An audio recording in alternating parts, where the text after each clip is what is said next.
ఉంటుంది. 3 ముళ్ళు విప్పితే విడాకులు ఇస్తానని చెప్పి ఇప్పుడేంటి రాధాంతం చేస్తున్నావు? రాధాంతం కాదండి, సిద్ధాంతం. మట్టి తింటున్న పిల్లాడు దేవుడైనా తల్లి తప్పని చెప్తే తప్ప తెలియదు.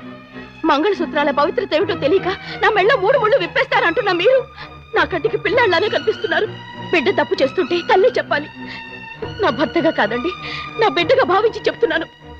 మొగుడు గొరక పెడుతున్నాడని, పెళ్ళం సిగరెట్ తాగుతుందని ఎప్పుడు కావాలంటే అప్పుడు విడిపోయే విదేశాల సంస్కృతి కాదండి మంది.